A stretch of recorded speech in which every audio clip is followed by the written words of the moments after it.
There are a number of myths about deception detection. People believe that if someone looks away or gaze aversion is an indicator of deception, or bringing the hand to the mouth or the jaw, that could also be an indicator of deception. Or grooming gestures like fixing their hair or settling the clothing and so forth, or fidgeting in your chair.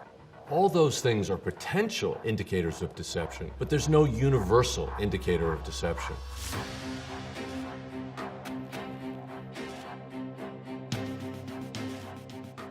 Criminal behavioral analysis is the umbrella term that covers all the work that we did at the FBI's Behavioral Analysis Unit. That includes criminal profiling, active listening, interview and interrogation, and deception detection. We also study, teach, consult on, and conduct investigative interviews. Investigative interviews can be broken down into non-confrontational interviews and interrogations. But the goal of both of them is to get accurate and reliable information. To get there, one of the tools that we use is deception detection, where we take a holistic approach at looking at many different types of indicators. We look at fight or flight, cognitive complexity, and perception management as three different ways of detecting deception. Fight or flight is nothing more than noting the physiological changes that occur when someone's under stress. Stress can indicate lying. For example, decrease in salivation that'll make somebody swallow deeply, or increased heart rate, or increased adrenaline to the hands and legs. Because our primitive brain wants to tell us to either stand and fight or run away, so it provides extra energy to your limbs. When you're sitting there in an interrogation and you want to run, but you can't, many times you'll fidget with your hands or your legs, or you'll bring them up and then try to cover them in a grooming gesture.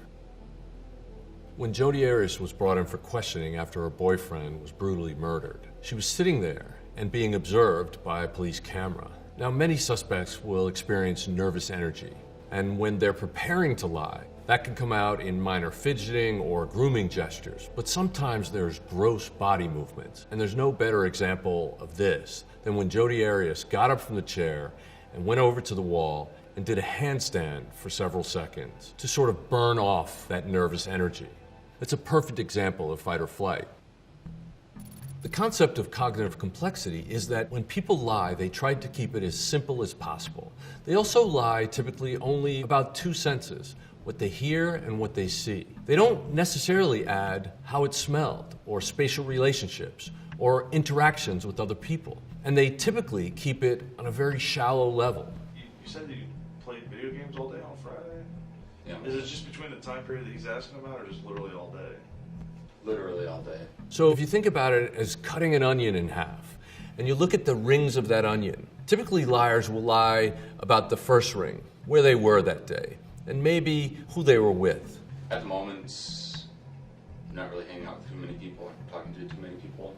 But if you drill down and ask them questions about what did they do during that time? What were they watching on TV? Who won the football game? Who scored the last touchdown? Typically, that will fall apart. Maybe I'm getting my days mixed up then. Okay. And if you talk to one of their co-defendants and they give you different answers, the fact that they're lying really stands out. Perception management is when the suspect tries to behave in a way they think the interviewer would expect from somebody giving a truthful statement. So the suspect might believe that fidgeting would indicate lying, so they'll be very still when they're telling the lie so as not to give it away. But the fact is, throughout the other time, they may have been fidgeting all the time, and then the stillness is actually the indicator that they're deceiving. Then we look at verbal, nonverbal, and non-linguistic verbal communication. Verbal indicators of deception can include words such as like, sort of, almost, kind of. When words like that are interjected in a sentence, what follows is something that the teller doesn't even have confidence in. For example, I sort of did my homework, or I started to go to work. That indicates that someone didn't finish the task that they claim to have done. Nonverbal behavior that could indicate deception are changes in body movements and actions on the part of the interviewee. Once you've normed an individual, you look for changes in their behavior. Someone who's been sitting straight and answering questions directly and looking right in your eyes and being very attentive might become fidgety, strange movements, leg shaking, arms moving, grooming gestures, straightening clothes when they're under the stress of lying. So you have to look at changes in those physical behaviors.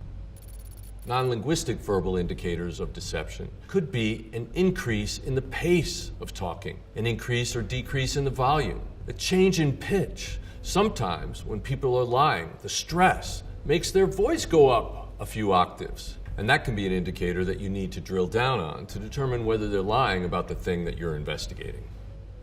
The goal of looking for indicators of deception is to then find the areas where you want to drill down deeper and ask more probing questions. Ask in different orders and ask questions around them that may undermine and contradict the things that they've told you earlier. When Scott Peterson was interrogated about the disappearance of his pregnant wife, Lacey, he also gave indicators of deception. When did you realize you were going to go fishing? Oh, that was a morning decision. It's either That was a morning go decision. play golf at the club or go fishing. Okay. Seemed too cold to go play golf at the club, so yeah, just decided to 9:30 or whatever than that. There's a major difference between hearing and listening. Hearing is the thing that your ear does. It's receiving sound vibrations. But listening is actually cognitively participating in what you're hearing. And so if you're writing something down while somebody's talking to you, you can't actively listen. And I'd like to mention the fact that this officer is questioning Scott Peterson and writing down his answers rather than looking at his behavior is a big mistake. What he should be doing is letting someone else write down the answers so he could observe Scott Peterson's behavior. A lot of the behaviors that we look for when we're trying to detect deception are very common, and you can see it in public statements all the time. For example, when President Nixon made that infamous "I'm not a crook" statement. Because people have got to know whether or not their president is a crook. Well, I'm not a crook. He said, "And I think too that I can say And I think, too, that I can say that in my public life, I welcome this kind of investigation." that in my years of public life, that I welcome this kind of examination. He was so nervous about having to say that statement that he had to build up his courage by saying, "I think too that I can say." It's extraneous information.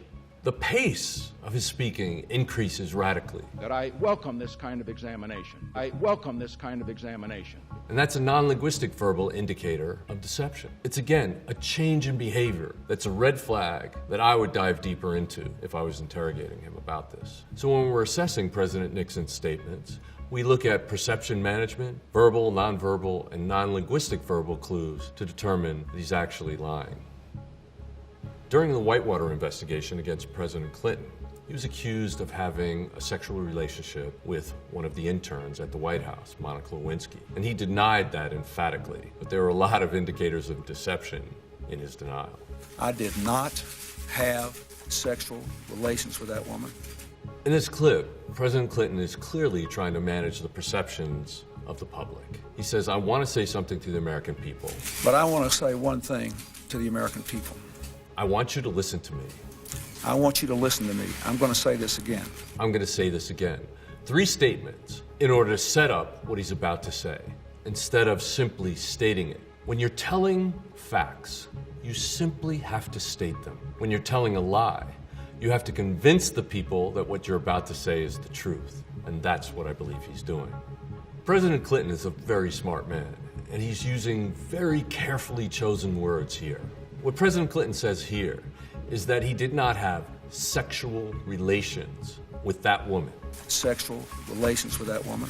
That woman being Monica Lewinsky. But he uses the term "that woman" to distance himself from Monica Lewinsky, when in fact, we all now know that he did have a sexual relationship with her. He also uses the words "sexual relations." I did not have sexual relations with that woman. Sexual relations with that woman. He's using those specific words because he wants people to have a very strict interpretation of what he's saying. What he's doing is committing a lie of omission. He's saying he didn't have sexual relations with Monica Lewinsky, but what he's not saying is the guilty behavior of having sexual activity with her. He's implying that nothing happened, when in fact all he's saying is, we didn't engage in sexual intercourse. So it's a misdirection and a deception, but carefully clad in very specific language that appears to be a denial when it's not a denial at all. That's what I would drill down on to find out what he actually did with Monica Lewinsky. After every confession, the investigator should drill down into the details, both with the person who's confessing and outside, to verify or refute the details of that confession. When there's inconsistency between known fact and what somebody says in a confession, that undermines the credibility of the confession. Many times cases will be successful or fall apart based on what happens during the course of an investigative interview. So we use behavioral analysis principles to determine whether a confession is accurate and reliable or a false confession. The thing is that every person is an individual, and we have to make sure that we take a holistic look at all of these things and the entire behavior that a human being exhibits when they're undergoing interview or interrogations.